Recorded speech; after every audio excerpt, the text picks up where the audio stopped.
भारतीय गणितज्ञ ब्रह्मगुप्त याने 7व्या शतकात शून्य म्हणजेच 0 या संख्येचा शोध लावला.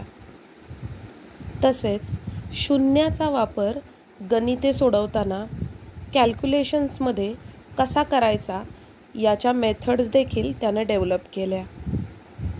शून्य आणि शून्याच्या करामती हे सगळं उलगडून सांगणारं एक पुस्तकही त्याने लिहिलं, ज्याचं नाव आहे ब्रह्मगुप्त सिद्धांत. या पुस्तकात त्याने गणितातील बेरीज, वजाबाकी, गुणाकार, भागाकार या मूलभूत क्रियांमध्ये शून्याचा वापर कसा करायचा या संदर्भात नियम दिले आहेत.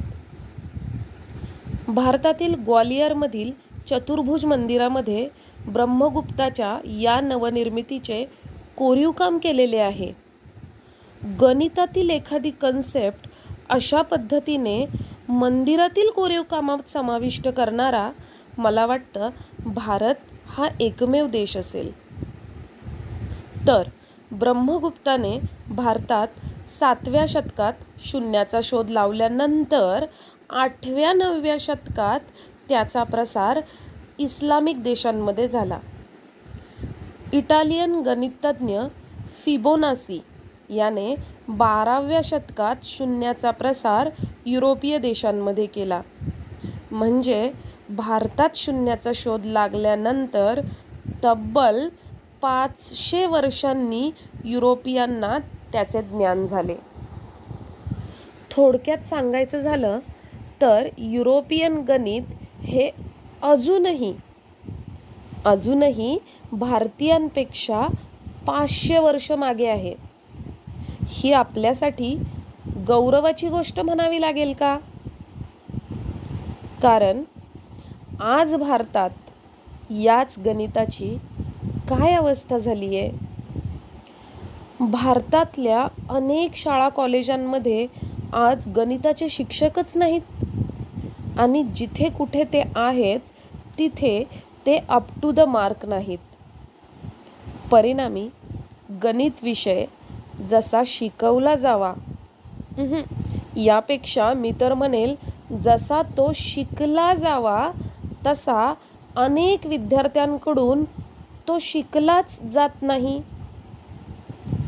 मुळातच गणितातलं अर्धवट ज्ञान घेतलेलेच पुढे जाऊन गणिताचे शिक्षक बनतायत. डिग्रीची कागद दाखवून स्वतःचा टेंभा मिरवतात आणि मग म्हणतात ना, आडातच नाही तर पोहऱ्यात कुठून येणार? ज्यांच्याकडे मुळातच क्षुल्लक ज्ञान, ते पुढच्या पिढीला काय देणार? आणि मग तिथून सुरू होते गणितातील ज्ञानगळतीची एक अविरत साखळी. बघा मी शब्द काय वापरलाय, गणितातील ज्ञानगळती. एका पिढीकडून दुसरीकडे 100तले 50, तिसरीकडे 50तले 25 इतकं ज्ञान हे कमी होत चाललंय. आणि हे असंच कैक काळापासून गणिताच्या बाबतीत चालू आहे. आपलं पूर्वजांचं गणित आणि आत्ताचं आपलं आधुनिक गणित यात अशी एक न भरून निघणारी प्रचंड मोठी पोकळी निर्माण झाली आहे. आणि दुर्दैवाची गोष्ट म्हणजे ही पोकळी तुम्हा आम्हाला जाणवत सुद्धा नाही, पण मला ती जाणवते. आणि त्या पोकळीच्या जाणीवेने जीव कासावीस होतो. हे असं सगळं असताना आपलं शिक्षण मंडळ, आपली गणिताची पुस्तकं, आपल्या परीक्षा व्यवस्था, आपल्या करिअरच्या संकल्पना या सर्वांवरच एक मोठं प्रश्नचिन्ह निर्माण होतं. खरं तर हा विषय इतका मोठा आणि इतका असंबद्ध आहे की सुरू तर केला पण संपवावा कुठे हे समजतच नाहीये.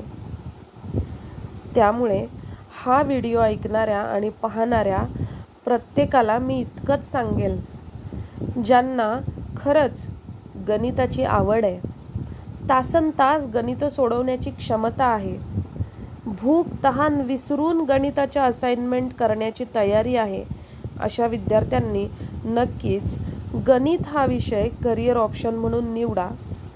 ही काळाची गरज आहे. कारण थोड्या वेळापूर्वी आपण ज्या पोकळीबद्दल बोललो, ही पोकळी आता फक्त उत्तम गुरूनेच कमी होऊ शकते. या व्हिडिओमध्ये मांडलेली सर्व मतं ही माझी वैयक्तिक मतं आहेत. मित्रांनो, या व्हिडिओमधील कंटेंट जर तुम्हाला आवडला असेल तर व्हिडिओला लाईक, चॅनलला सबस्क्राईब नक्की करा. तसेच ही माहिती तुम्हाला महत्त्वाची वाटत असेल तर तुमच्या मित्रमैत्रिणींपर्यंत नक्की पोहोचवा. धन्यवाद.